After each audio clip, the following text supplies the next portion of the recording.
Hello.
Hello, everyone. How are you? Hello. Hi, how are you? Nice. Thank you. And you?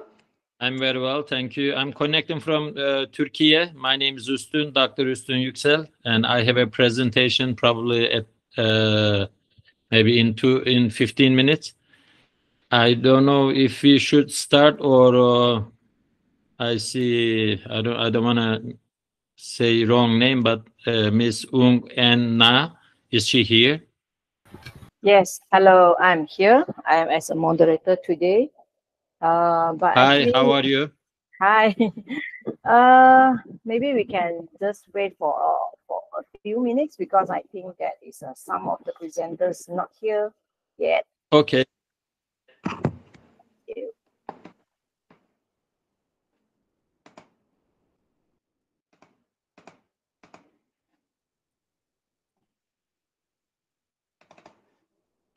Do you have presentation today, Miss Ung En?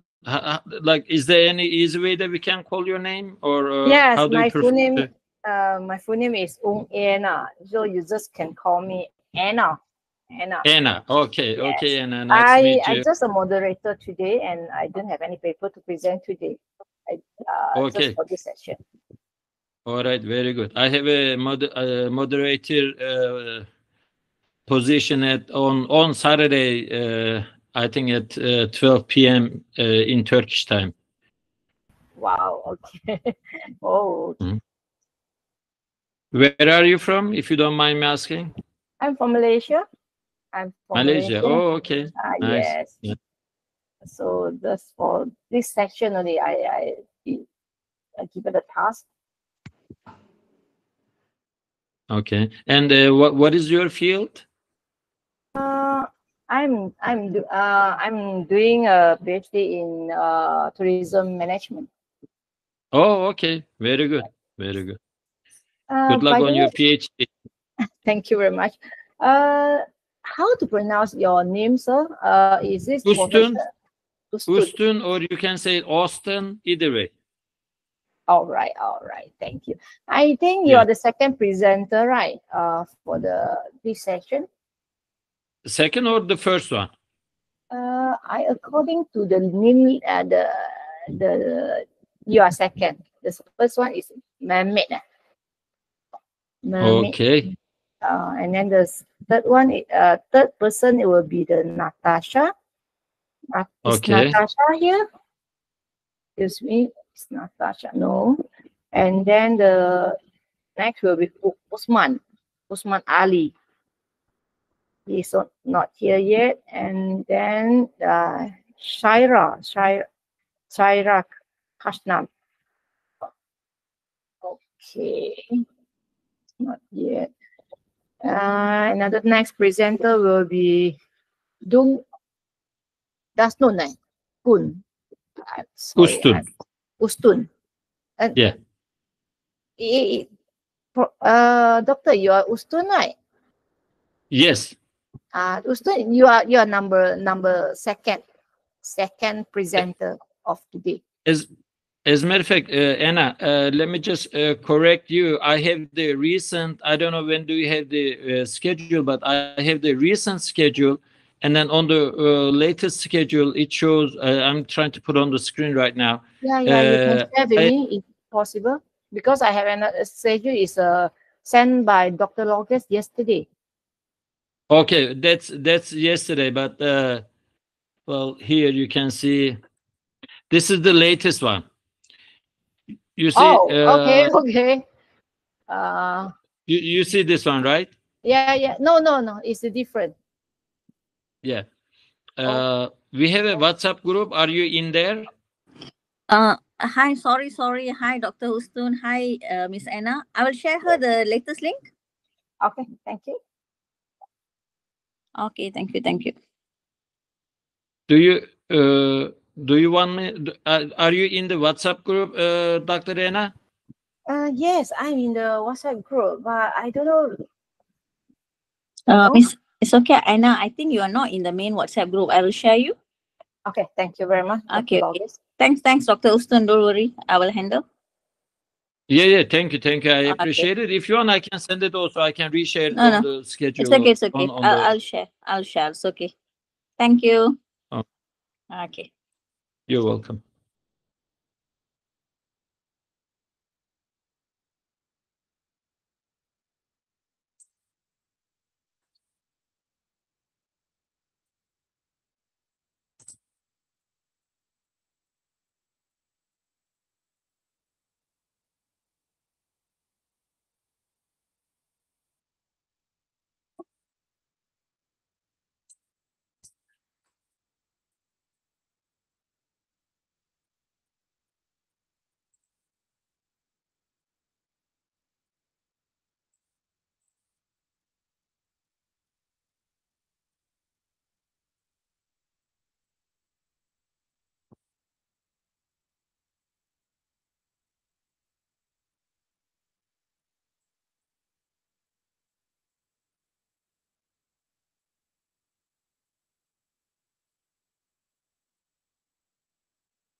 Hi. Okay, I since that Dr. Ustun is here, so maybe we can start our presentation today. Shall we, Doctor? Okay. Okay, let me I'm start trying our. to put on the. Yeah. Yes. Okay.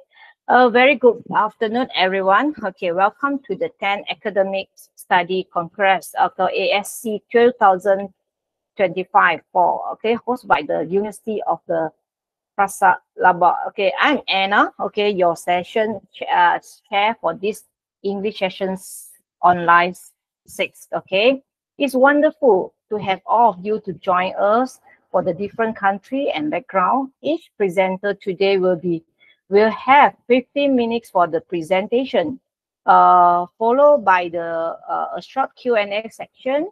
Please keep your microphone mute during the talk and use the chat board for the question. Let's begin our presentation. Okay, our first presenter will be Dr. Ustun. Okay. Yes. Yes. Please proceed. The floor is yours. Thank you. Thank you very much. I'm trying to share my screen. I don't know if I can do it successfully. Yes, you share, please.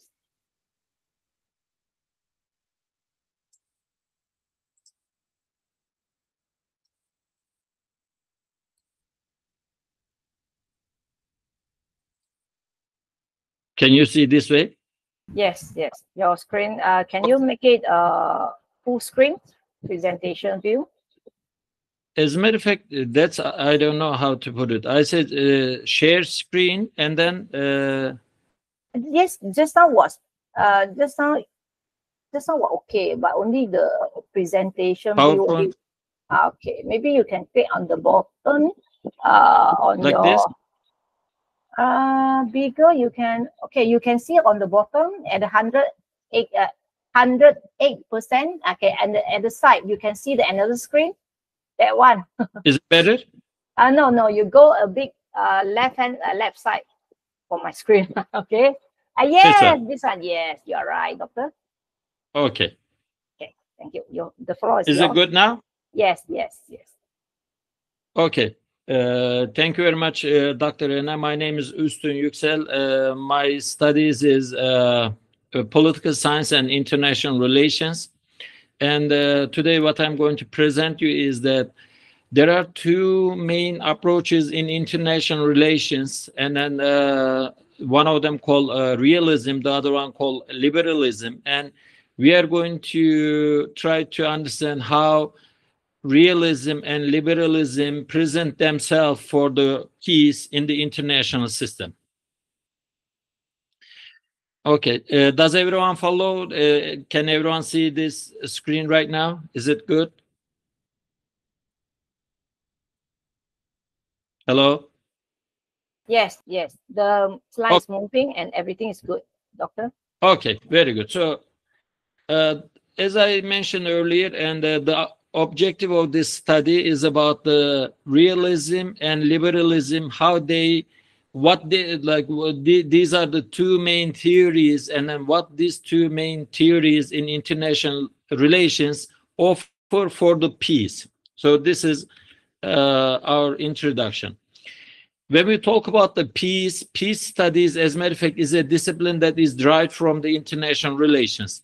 Theories of peace and war researchers have been the central focus of the IR. IR means international relations. So peace in general term in international relations can be defined as the absence of war between states and the end to all hostilities. Focus on the peace has advanced, especially in the post-Cold War era. As you know, in the First World War, in the beginning of the 20th century, and then now that we are in the 21st century. So in the 20th century, we witnessed two world wars. One of them is the First World War. The second one is the Second World War. So we can say that 20th century was the bloodiest century ever. So especially after the post-Cold War era, international relations and political science basically start focusing on global outlook and becoming largely interdisciplinary, forming a bridge between the fields of sociology, international relations, history, politics, and economics. International relations pretty much has a subfield of economics, politics, and all the history and so on and so forth. So peace studies in the 21st century and the relevance of its agenda as a response to the challenges to international security. As the nature and impact of the conflict in the 21st century, particularly in a globalized world, peace and war has impact on stability and security internationally. In the international relations, theories of realism and liberalism have explained much of the causes related to the conflicts and wars between states over the last 2 centuries. These 2 theories continue to offer different prescription of state behaviors to achieve in the world politics. So to sum it up, realism has one aspect that I'm going to explain in a minute. Realism has one aspect that it argues if states behave certain way, it means that in the international system, according to the realist scholars, they can achieve peace. On the other hand, there is a liberalism. Liberalism theories also says that, as a matter of fact, if we approach certain situation in this way, or if state behaves this way, then they claim that they can achieve peace in the international system. So this is what we offer so far.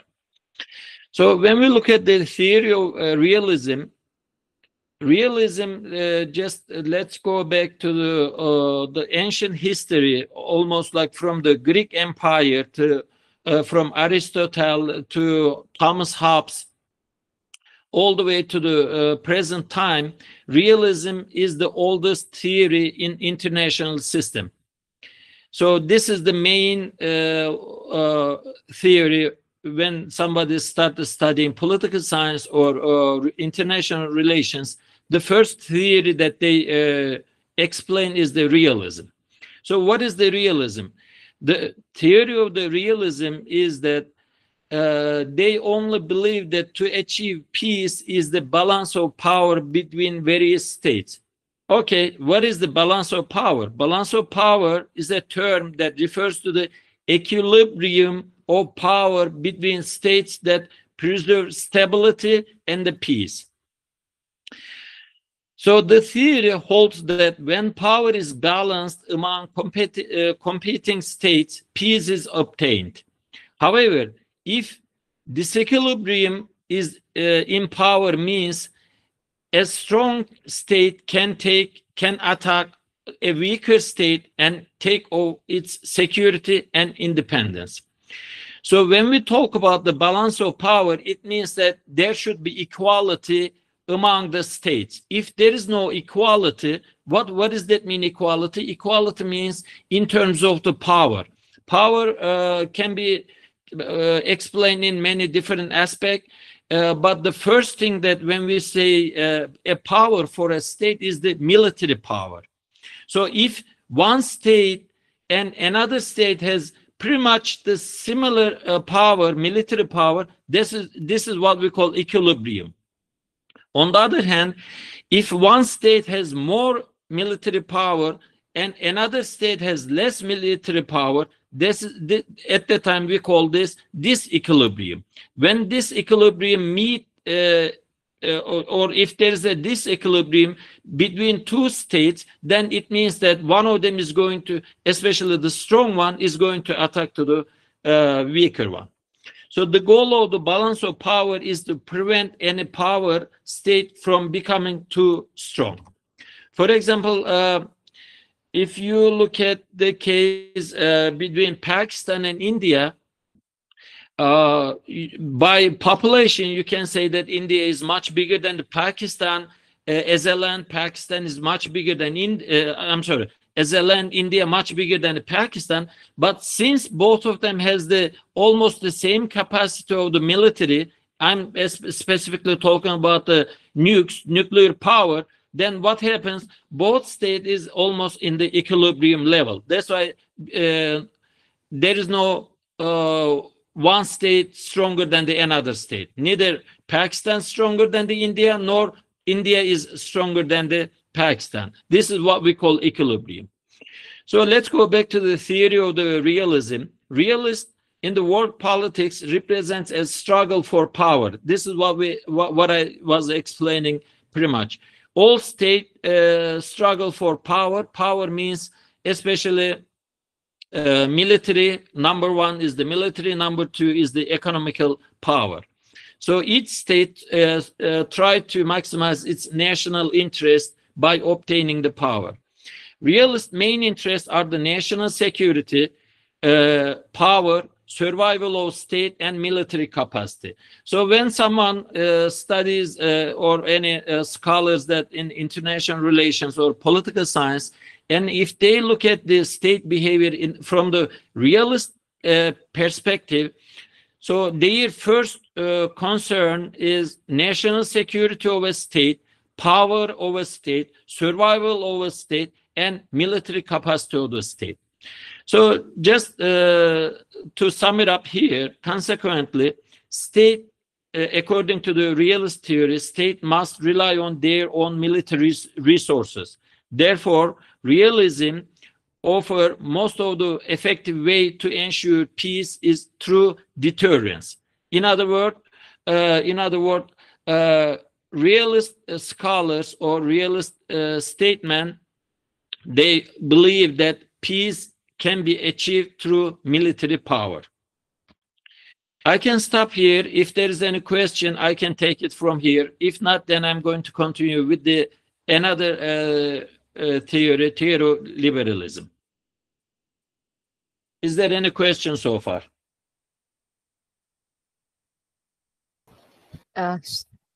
Doctor, you can proceed, I think.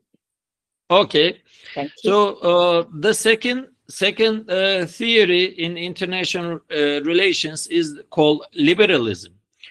Liberalism, comparing to the realism, is very young theory. As I mentioned, realism goes back to all the way to the Aristotle and the 13th centuries and so on and so forth. It goes even back to the Roman Empire and so on and so forth. But liberalism is the product of Enlightenment age, and it goes back to the 17th and 18th century. In the 17th and 18th century, realism emerged from the belief that the rationality of individuals and the potential for progress in human affairs. Liberal theories and policy ideas have focused on offering alternative means for state seeking security. In other words, they start criticizing the realism by looking at from different angle or different perspective to the international relations for the peace. So liberalism favors international cooperation, mutual benefits, human rights, democracy, and rule of law for the states. You can just go back a few minutes ago when I was talking about the realism was never mentioning about the international cooperation, mutual benefits among states, or any human rights, democracy, or rule of law. Just to refresh your mind, realism was talking about the military power and deterrence and international security. As you can see, liberalism almost 180 degree looking at from another angle. So for liberals, globalization is the end product of a progressive transformation in the world politics.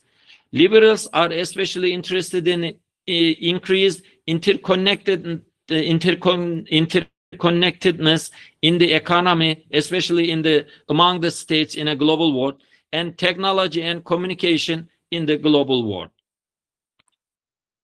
So liberalism believes that economic interdependence promote cooperative behaviors among states, and increased commerce would weaken the possibility of war. So in other words, liberal theory says that if there's some hostility among states, but on the other hand, if there is some economic cooperation, economic activities going on, so it means that the possibility of the war decreases and then the cooperation increases.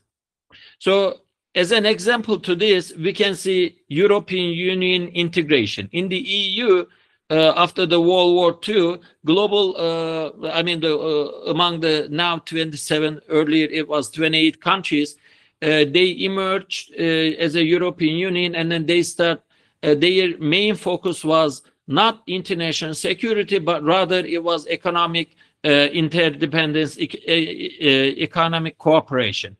So this is what the liberal look at the peace by increasing economic activities and economic and technological cooperation.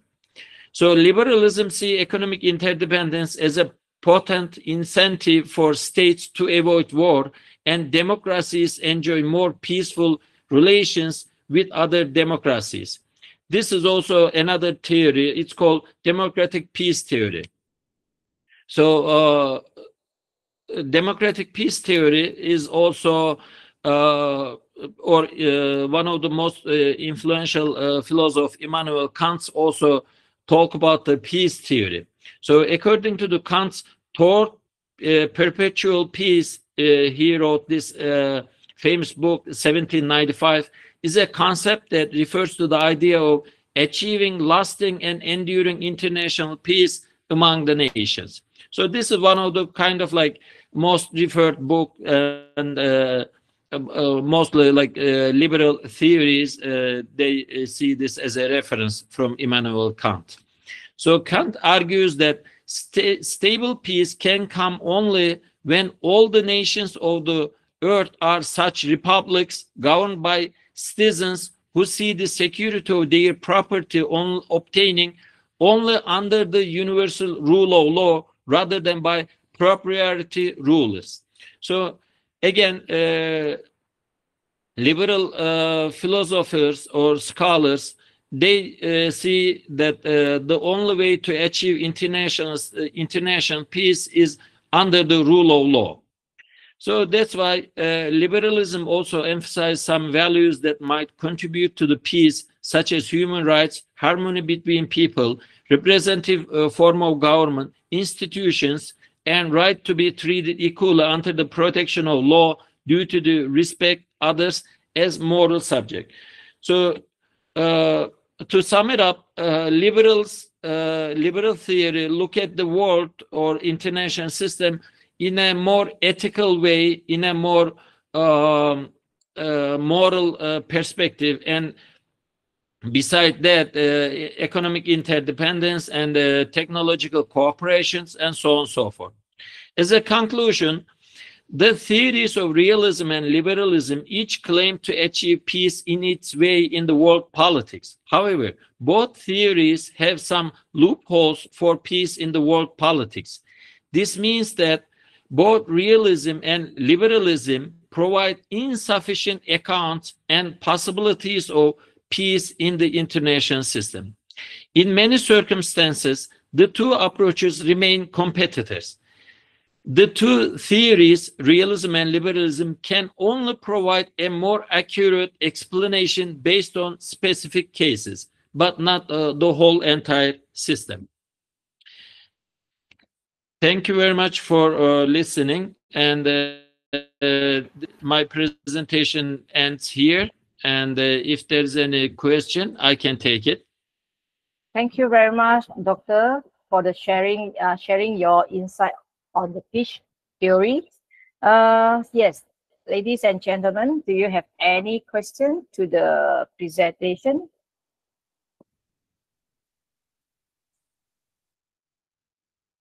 Okay, since that they don't have, maybe I have a very simple question that maybe I can.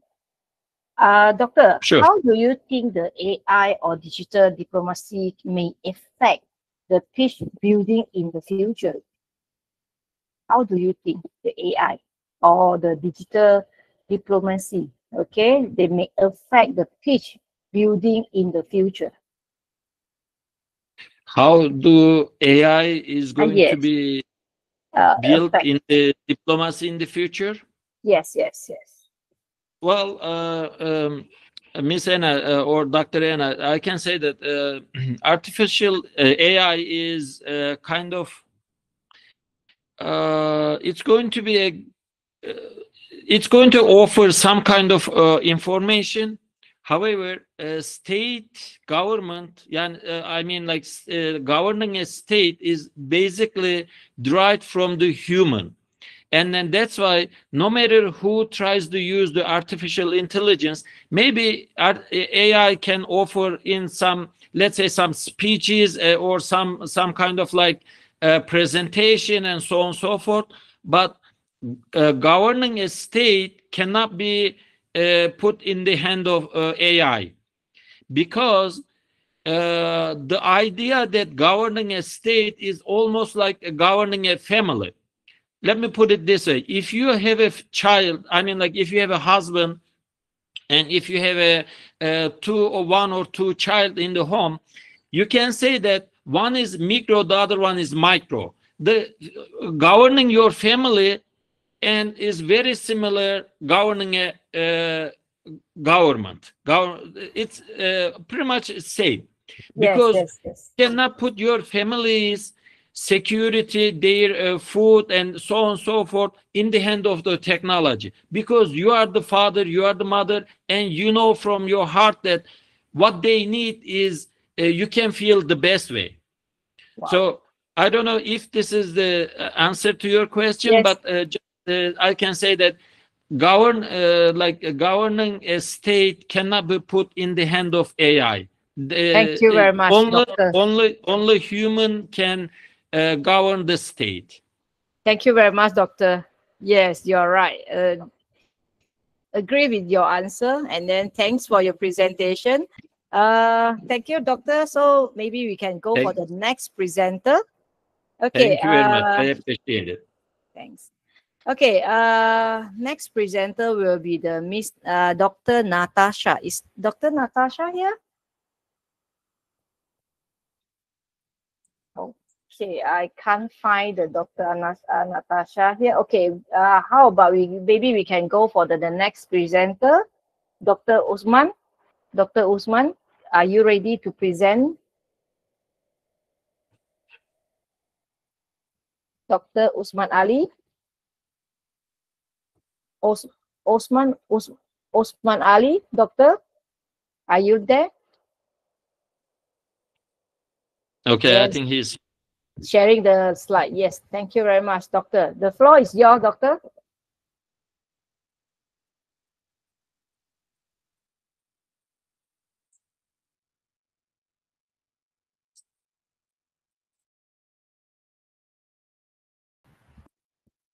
Doctor, maybe you can unmute your mic. We can't hear you.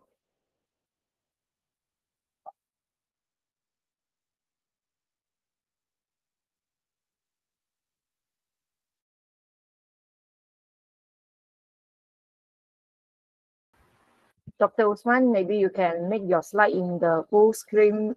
Full screen.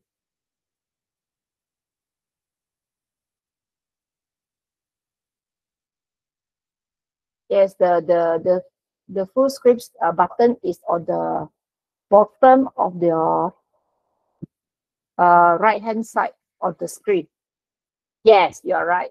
You make it, and then you may unmute your mic. Start to present right now. Just an info. You have 15 minutes of your presentation. It's including your Q&A section. Thank you.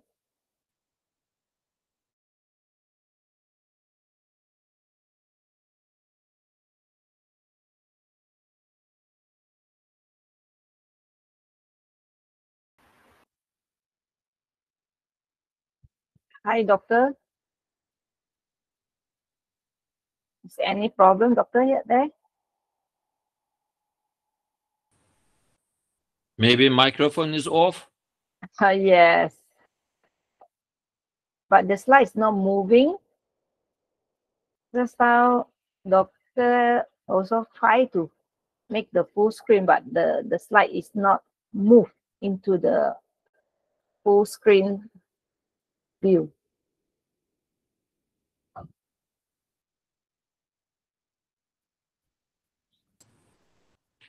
Dr. Usman, we don't hear you. Maybe your microphone is off. Maybe you stop sharing first, doctor. You stop sharing and then you share again. You start sharing first on your slide.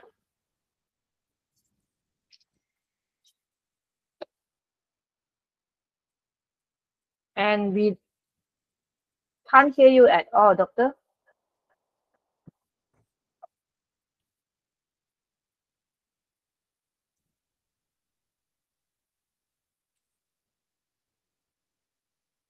Okay, I think Dr. Osman cannot really respond us. Maybe the networking problem.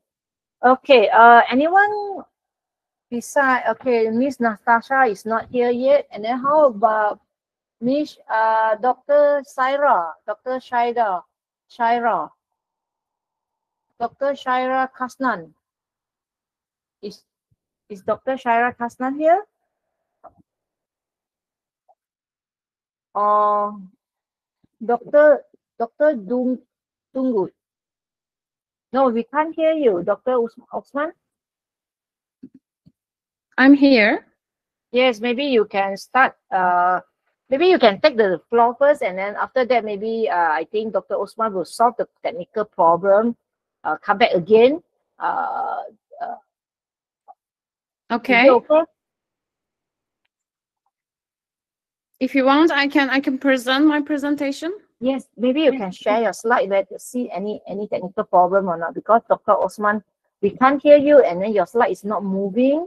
Maybe you can stop sharing, or Dr. Gunu, you can share your slide and then you present first. Let Dr. Osman solve the problem and then come back again.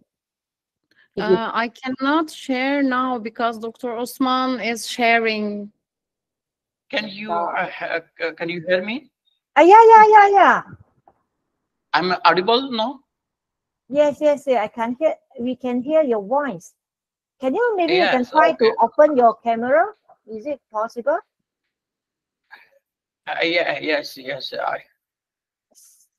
So, Dr. Runu, we next will be your turn. Sorry for the things. There's some problem, I think, with the camera and. Okay, it's okay. You just present your slide with your voice. I think the network problem make your camera is not There's some functioning. problem with the camera. Can I start with the PPT? Can. You can just proceed with the slide and your voice on the presentation. Okay.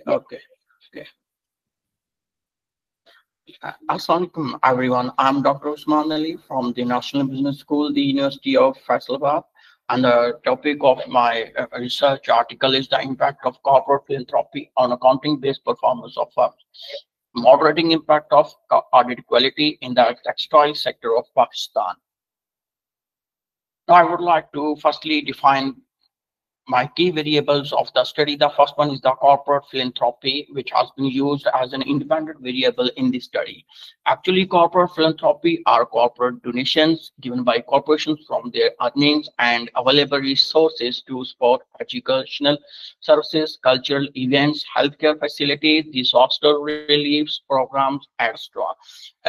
The second one is the independent variable, that is the accounting-based performance of firms. Actually, in the discipline of accounting and finance, there are the two types of the financial performance, and the first one is accounting-based performance, and the second one is marketing-based performance. But I used in this study the accounting-based performance because due to their objectivity and reliability, and the further accounting-based performance, which can be measured by using the return on equity, directly reflects a firm's internal efficiency in generating profits from shareholders' equity, making it a stable indicator for financial performance.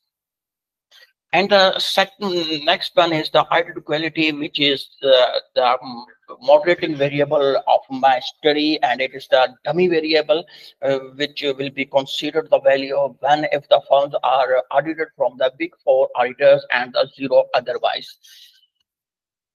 Now let's discuss the problem statement of this study. Firstly, I want to discuss the growing recognition of corporate philanthropy as a tool for sustainable development in empirical evidences, but there is a lack of empirical evidences on its financial implications, and particularly in Pakistan, and particularly in the textile firms of Pakistan engage in philanthropic activities. But the financial outcome of such initiatives are not well understood. And moreover, the role of audit quality in the textile sector of Pakistan as a governance mechanisms that may influence the philanthropy performance relationship has not been sufficiently explored up to that. And finally, the firms often disclose philanthropic spending without clear accountability, concerns about transparency, and the true impact on profitability.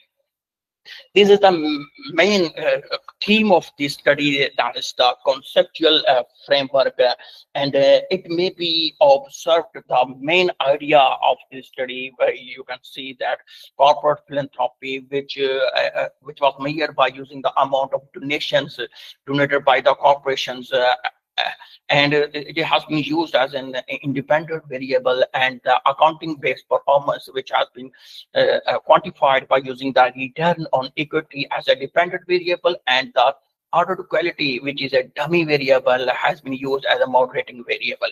These are the control variables that are used, like firm size. Firm size, actually the natural log of total assets, and the firm age, actually the number of years from which the firms have been registered as a public listed companies, and lastly the financial leverage, total debt over total equity. These are the main variables which have been used in this study. And finally, there are some supporting theories which support the relationship of these variables. The first one is stakeholder theory, and the second one is resource dependence theory. These theories support the direct and moderating relationship of these variables.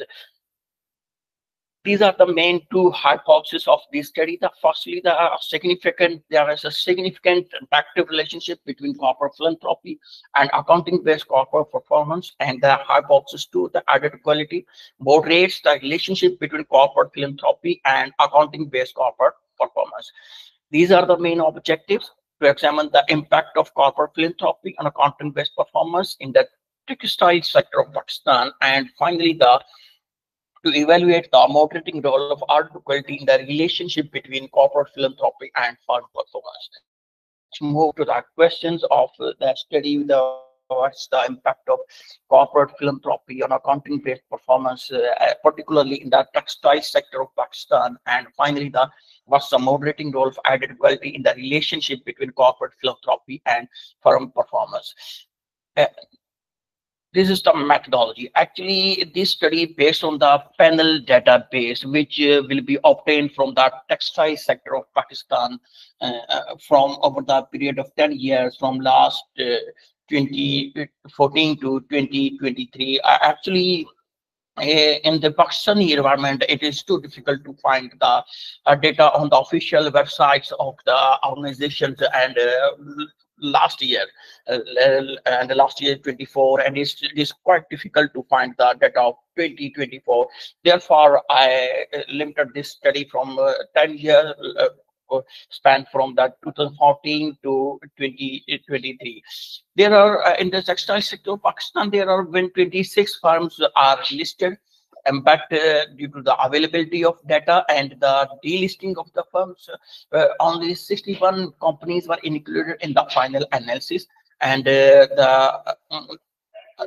data has been collected from the official websites of the company, and the other source of the data was the financial analysis statements of the non-financial sector conducted yearly by State Bank of Pakistan, and the panel data analysis technique was used to analyze the data. These are the main results. Actually, due to the shortage of this allocated time, I have skipped the main results that, and I am sharing the panel data results, and these main results I shortly explain that I use the descriptive statistics, and which shows the mean, median, mode, and the standard deviation values, and the next correlation matrix, and the next to check the multicollinearity of the variables. I use the VIF values, and luckily the values appear in these three tests remain favorable, and no value found in the correlation matrix, through which we can say that there is the multicollinearity issue in the variables. This is the main table on the direct relationship and the interpretation of the table, we can say that R square value is at 20.14, which indicates that a 20.14% variation in the company financial performance was owing to the corporate philanthropy and other control variables used in the model. And the p-value of the model is 0.05.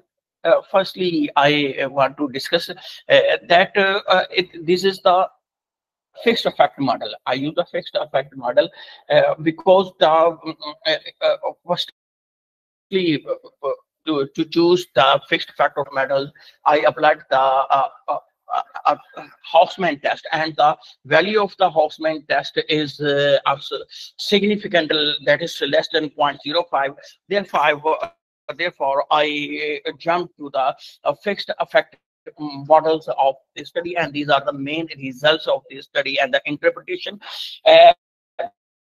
The interpretation of the model of the is less than p-value is less than 0.05, which indicates the overall significance of the model and the coefficient value of the corporate philanthropy 0.9343 with p-value less than 0.05, which clearly indicates that there is the significant direct impact of corporate philanthropy on the accounting-based performance of firms.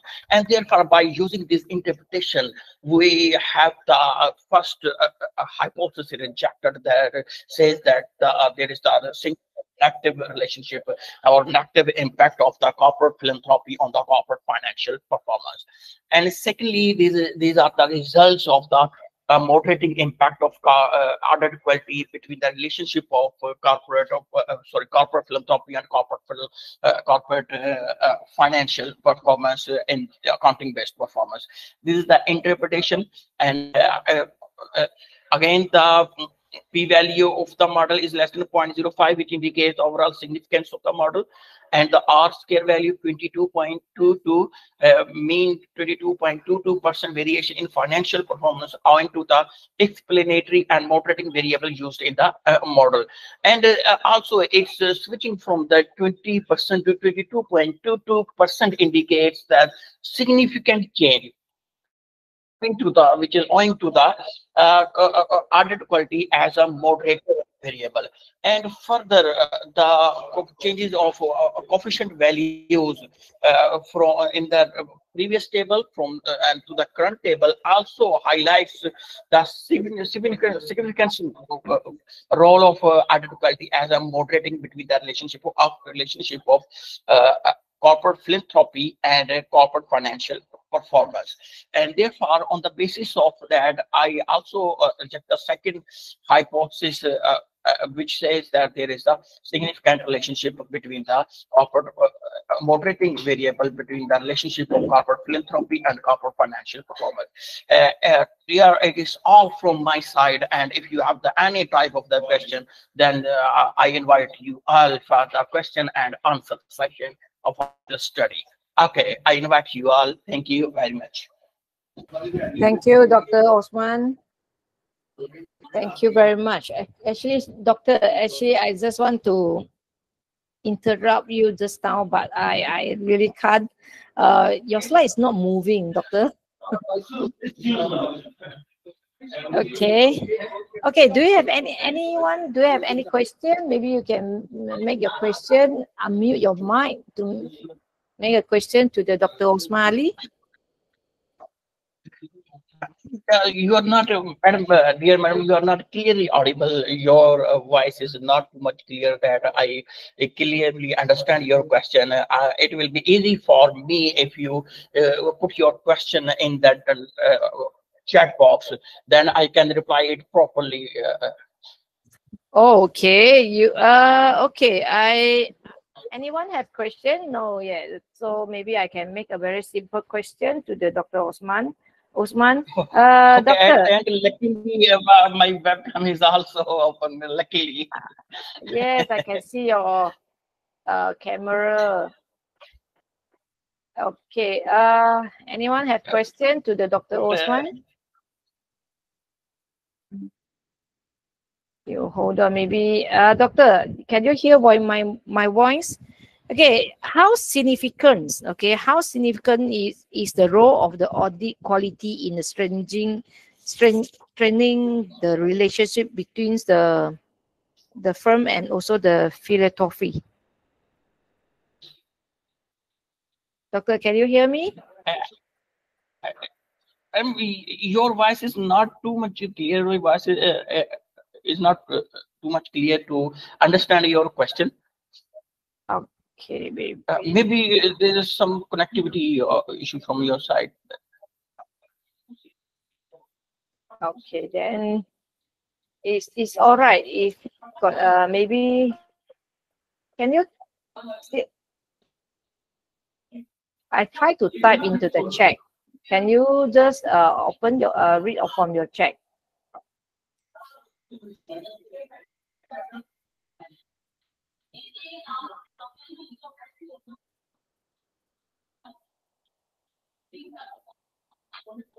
Madam, I cannot hear you.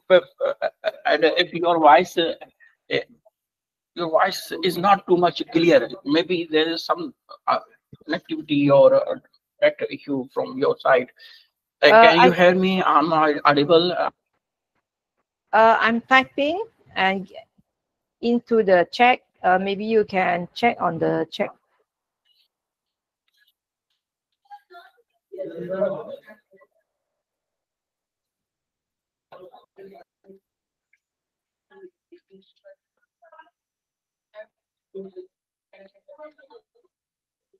Can you read from the chat, Doctor? Doctor?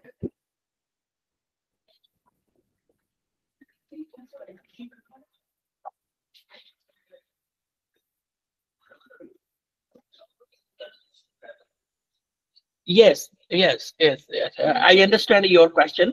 I'm audible. If I answer.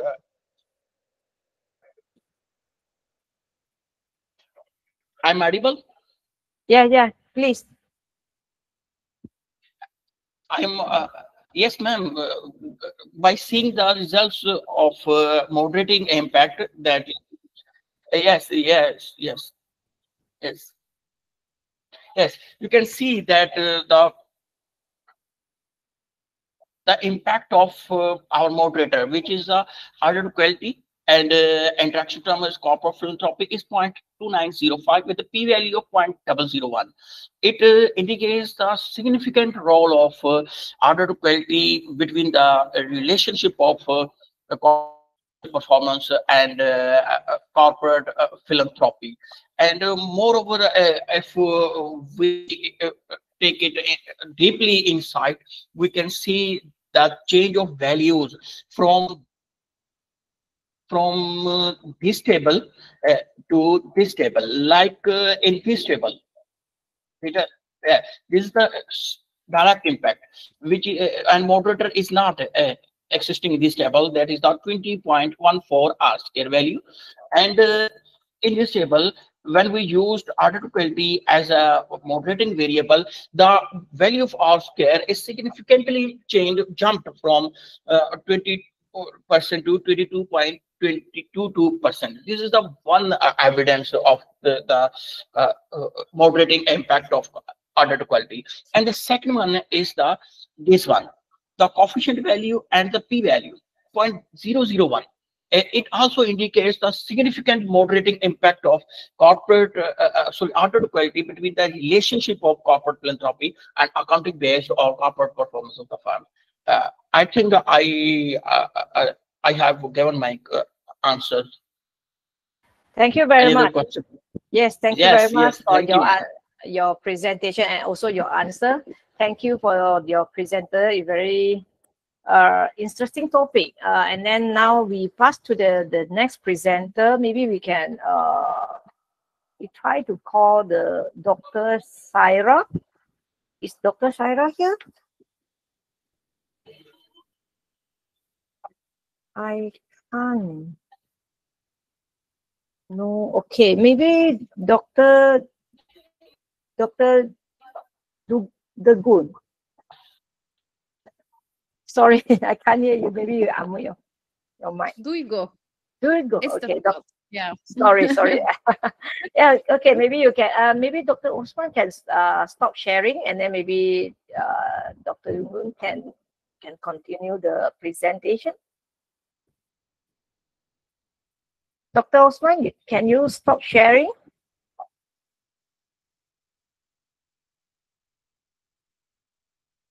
Dr. Osman Ali, can you stop sharing your slide?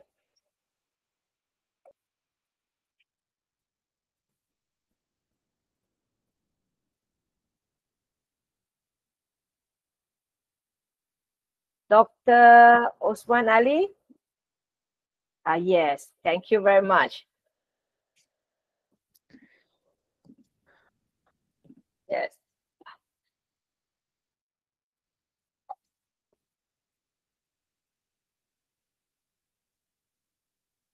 Yes, we can see your slide, Doctor. Maybe you can make it a full screen. I want to make, but I cannot. How I can do Okay. it? Can you see the percentage? Wait a minute. Now I will make it like this.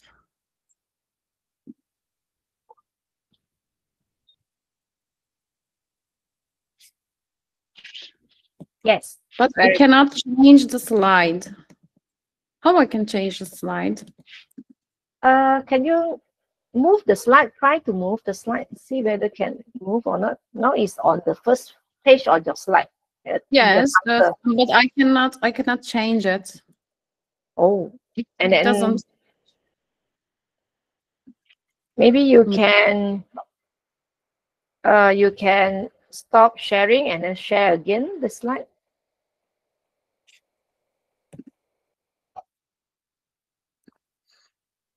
Or you share the entire screen window. Should I share entire screen? Yes, sure. Okay. Maybe entire screen will be workable. So is it okay? Yes. Okay.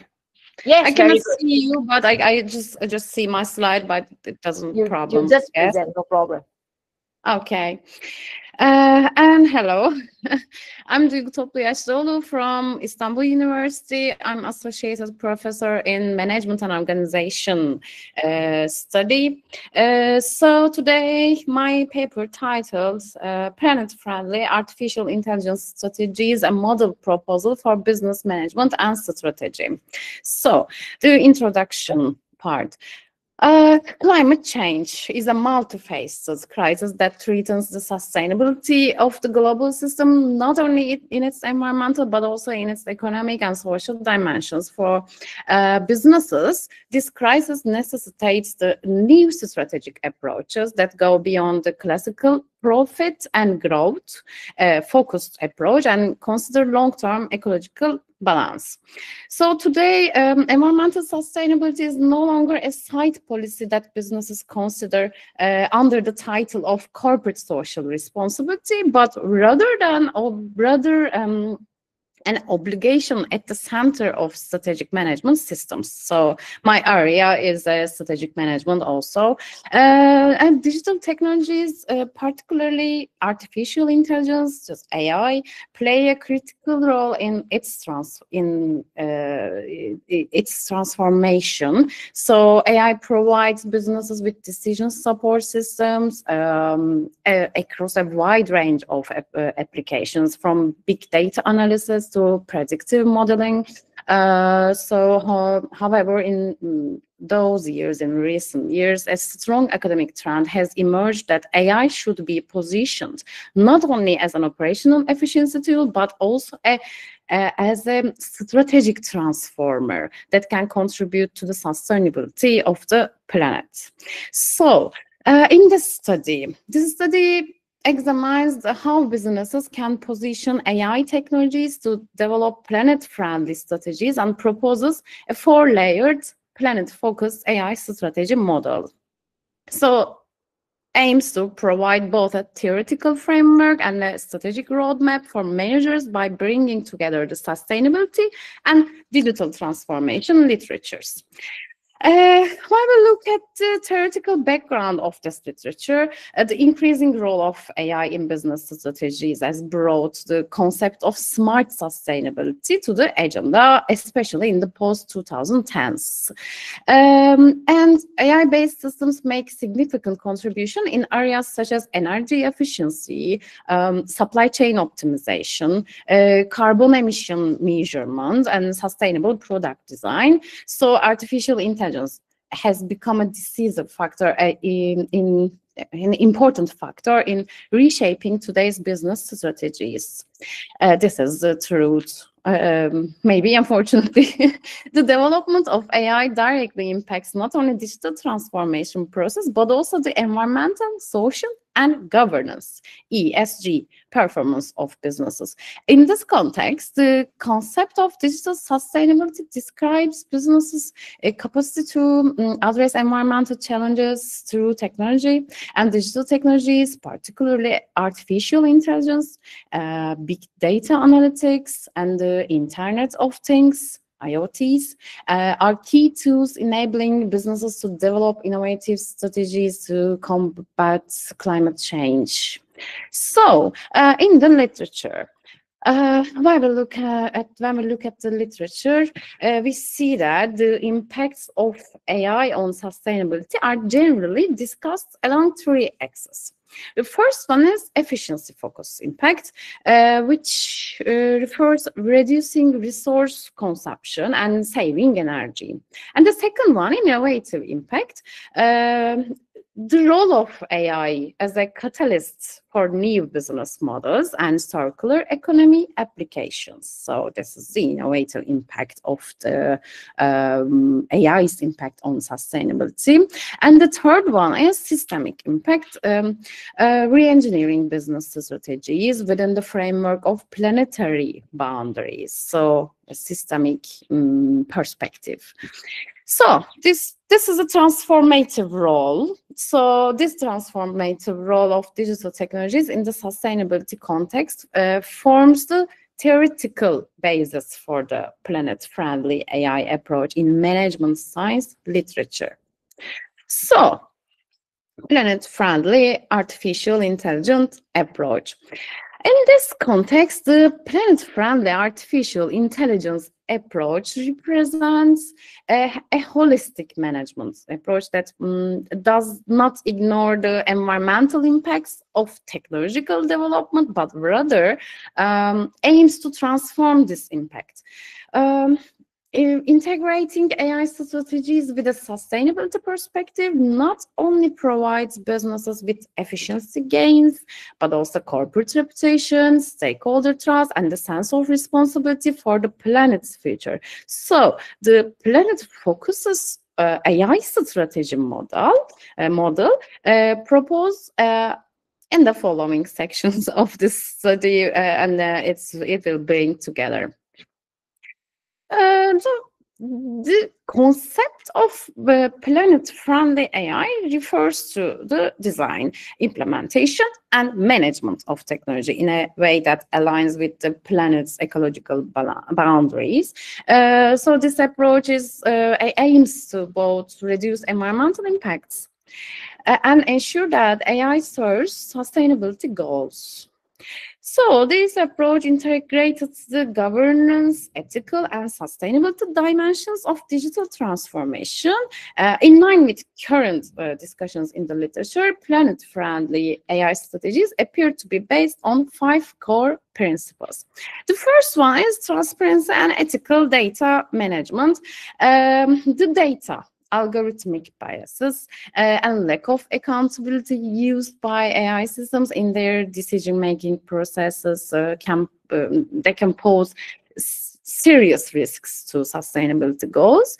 Therefore, transparency is a fundamental ethical principle of planet-friendly AI. Accordingly, businesses are obligated to ensure the data traceability, explainability of decision-making processes, and algorithmic accountability in their AI-based systems. And the second one, energy and resource efficiency. Realizing AI's sustainability potential depends heavily on optimizing energy use. The training processes of AI algorithms can lead to high carbon emissions. Therefore, planet-friendly AI strategies must consider energy efficiency at both the technological and management levels. For example, global technology companies such as Google and Microsoft are developing carbon neutral data centers to reduce the energy intensive of AI systems, because we know that AI is using much energy, so it can be discussed with energy source and sustainability. It's a complex. And the third one, predicting and mitigating environmental risks. AI is a powerful tool for early detection of environmental risks through big data analysis. It is recommended that AI be positioned not only as a harm reduction, but also a preventive mechanism in planet-friendly strategies. So in this respect, AI can also be used in climate risk modeling, maybe, or planning nature-based solutions. And the third one, sustainable product and process design. AI can support sustainability at every stage of the product life cycle, from material selection and supply planning to production and waste management. So AI-based design systems minimize environmental impact and increase customer value within the framework of the concept of eco-efficient innovation. And this enables businesses to create both economic and ecological value.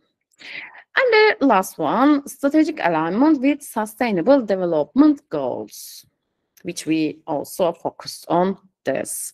AI can support sustainability at every stage of the product life cycle. I'm sorry.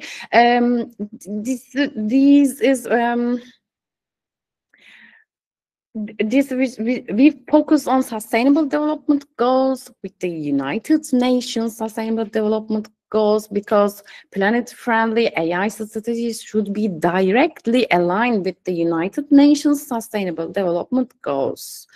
So this is the first key point of all of this paper, maybe. All these principles, these 5 principles from the theoretical backbone of the planet-friendly AI approach, transparency, energy efficiency, risk management, circular economy, circular design, and alignment with global sustainability goals, enable businesses to redefine their digital transformation strategies within a framework of ethical and ecological responsibility. So AI is positioned not only as a technological tool, but also as a strategic catalyst for the planet's sustainable future. This model makes this one. And the development of the model, development of my literature model.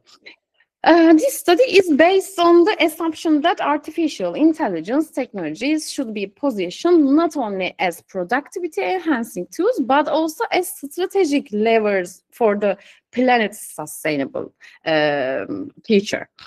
And the rapidly growing body of literature in recent years discusses AI's potential to contribute to environmental sustainability goals, sustainable development goals, and the circular economy. So, from this perspective, this study used content analysis to examine relevant studies and develop a conceptual model by searching the Web of Science using the keywords, especially sustainability, sustainable development goals, artificial intelligence, and circular economy. These are my keywords in content analysis. The planet focused AI strategy model. this model developed for this purpose is based on three main theoretical axes in the literature. The first one is resource-based view, which proposes that businesses can use environmental resources to create competitive advantage. And the second one is dynamic capabilities approach, which describes the capacity of firms strategically adapt to environmental and technological changes. And the third one is ethical AI governance. This perspective argues that technological decisions should be conducted in a human-centered and transparent. These three approaches, the model provides a conceptual guide for businesses to develop a planet-friendly AI strategy. When we look at the model structure and layers, the proposed model consists of 4 primary layers. The first one is the input layer. It includes strategic and institutional determinants. So the first layer of the model, the input layer, it encompasses the external and the internal factors that shape businesses accordingly planet-friendly AI strategies. As you see in the table, input layer, for example, climate pressure, regulatory framework, technological infrastructure, strategic vision. These are determinants of this layer. Maybe we can add more here. And the second layer is application layer, sustainable uses of artificial intelligence. So the second layer, the application layer, describes the ways AI can be used in businesses to serve environmental sustainability goals. You can see in the picture, energy optimization, carbon footprint management, circular economy, risk scenario analysis. This is the application layer. What we what we implement in this with this strategy. And the third layer, the business outcomes layer, we focused the sustainable value creation in this layer. We have to focus. The third layer refers to direct impacts of planet-friendly AI applications on businesses. These impacts are generally examined in the literature along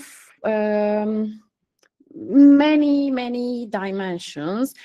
For example, efficiency and cost reduction. These are also corporate strategies for the organizations, competitive advantage, and this is a competitive strategy of the organizations, and also ESG criteria and the brand value. So these are the outcomes. And the fourth layer, the impact layer, this refers contribution to global sustainability goals. The final layer, the impact layer, assesses the long-term societal and environmental impacts of AI. For example, climate change mitigation, this refers SDG 13, responsible consumption, this refers SDG 12, and clean energy transition, this refers SDG 7 in sustainable development goals. So literature shows that AI can directly contribute 13 of the 17 United Nations Sustainable Development Goals. So we are linked to that Sustainable Development Goals in every layer of this model. This model fills three key gaps in the existing literature. First, the strategic aspects of AI are often addressed at the operational efficiency level, neglecting planetary impacts. And the second one, ethics and sustainability principles are discussed separately in most studies and are not integrated into an integrated strategic framework. The cause and effect relationships between application areas are outcomes have been empirically examined in limited extent. This cause and effect relationship may be very, very limited now. So the proposed model contributes at both theoretical and practical levels. Theoretically, it explains how AI strategies can be aligned with sustainable business models. Practically, it creates a planet-friendly digital transformation roadmap for businesses. This paper presents a theoretical framework for planet-focused AI strategies, as I mentioned before, and represents first phase of this study.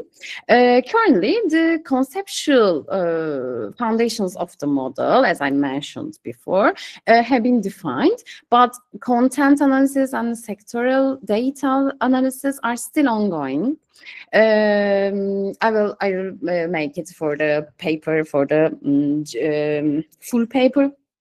So the model will be enriched with empirical findings in the future research process and transformed into a viable strategic tool at the institutional level.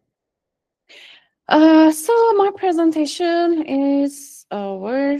I'm going to study in this paper because the content analysis is have very, very big data, so it's hard to finish it, but I will finish it for the full paper. Okay, thank you. Thank you, Doctor. Thank you for your futuristic and insightful presentation. Okay. Yes, anyone have a question for the presentation? Okay, maybe I can have one question before we end our presentation. Doctor, how can businesses balance profit goals with the environmental responsibility when using AI system? How can the businesses, okay, balance profit goals with the environment responsibility when we are using AI system? Environmental goals and the profits. Profit goals of businesses. Maybe businesses are trying to find out this question, and the literature they're trying to find out this question because sustainable the goals make it maybe hard to answer this question because you have to look at the environmental factors and also social and governmental factors. But in environmental factors, companies and businesses make just, I think, just in my opinion, they are doing corporate social responsibility projects like public relations or for public relations, so they can they are trying to do some environmental things, and also they are using this environmental projects with in a PR, public relations projects. So they have to make a profit by this. This is the reality, I guess, but I think it will change in the future. I don't know. Thank you, Doctor. Thank you for the answer, Doctor. It's very nice sharing about all the about the AI and also the friendly AI, right? Thank you. Thanks for the presentation, and then maybe we can pass to the next presenter. Is Dr. Gufan Hassan here? Yes, I think we can't really have a very all the presenter attend to the presentation today. Anyway, I will keep waiting until the timing until 8:30. We hope the others presenters will come after before we end up the presentation. Yes, thank you for the doctor, and then we maybe just keep. I just wait for before we wait for the others. Maybe we can. Yes, if someone is here.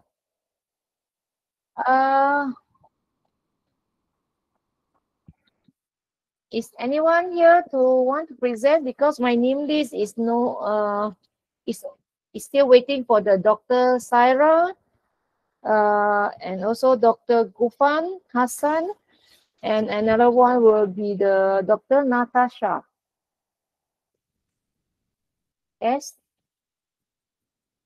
This is a section 6.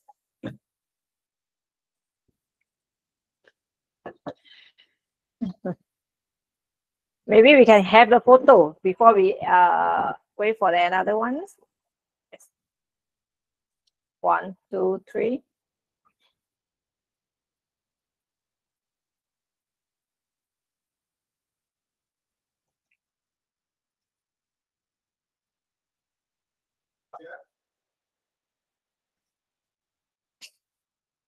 Okay, Dr. Logan is joining. Okay, I take another one photo again.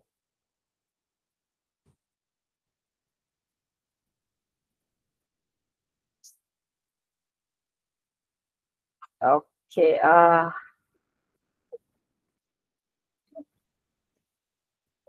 will share the photo in the group. Maybe Dr. Logan will share into the big group.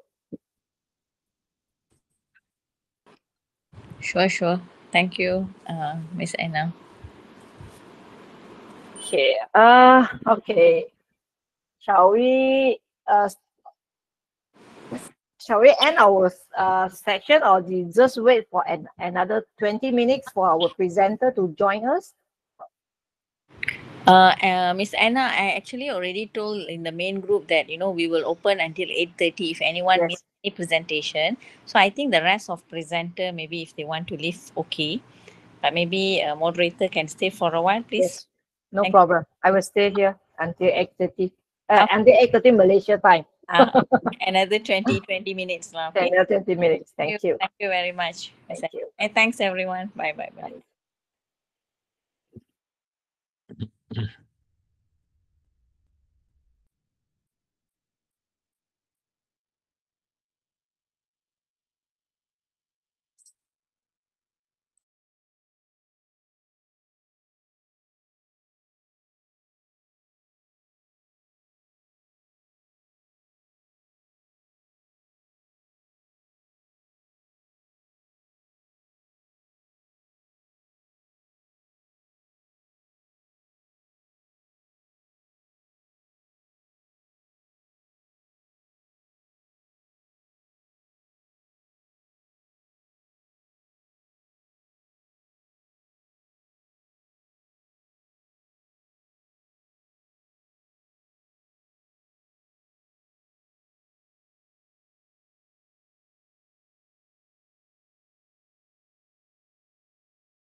Yes, is anyone want to present?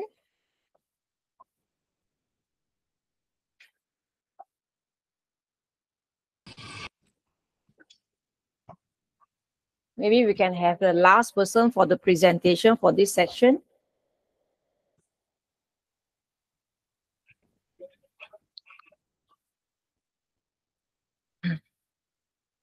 Professor Dr. Anna, how many people haven't presented today? How many people Okay, supposedly we have 6, only 3 presented. So, represented? Okay. so I'm responsible for foreign affairs for the academicians group. So I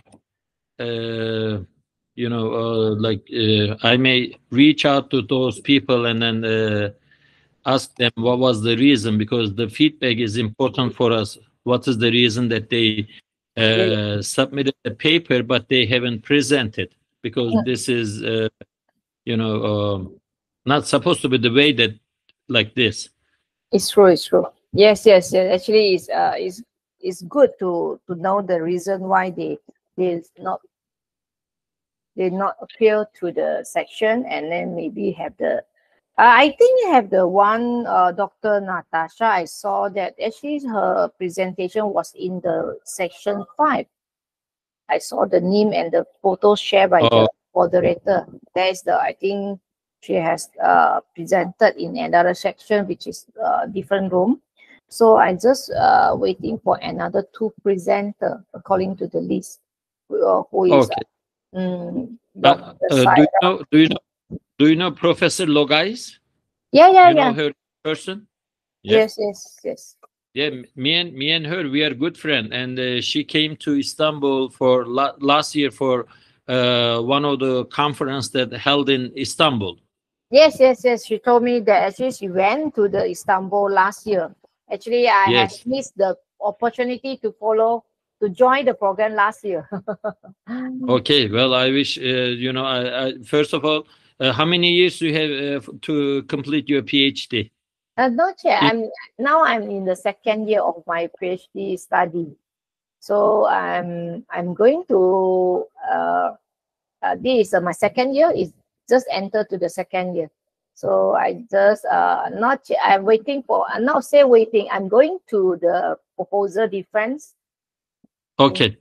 Well, I wish you good luck, and then hopefully, I'm sure Professor Logais told you that like our conferences is being held in different countries. For example, like in 2026, next year, we are going to have a conference in Germany. So if you can follow up, yeah. Are you? I asked earlier, but maybe I didn't hear, or maybe you didn't answer. We have a WhatsApp group right now that it's called. Let me see, what is it called? Numeric number 10 ASC 2025 Fall Congress. Are you in that group? Oh no, because this time I unable to manage to complete the paper and then to present. So I do not join for this type of representation. Maybe that's why I think I don't I'm not invited to join the group. But I'm in the group with the Dr. Logais, which is in the moderator group in Malaysia. Okay, let me put my phone number here, please, and then when you have chance. In the chat, right? Yeah, I put here, and then you can text me, and I can put you in the WhatsApp group. Also, like in the future, when we have the conferences, we have like different channels of putting our conferences, but one of them is also like WhatsApp group. Do you use WhatsApp? Yes. I used to it for the WhatsApp group.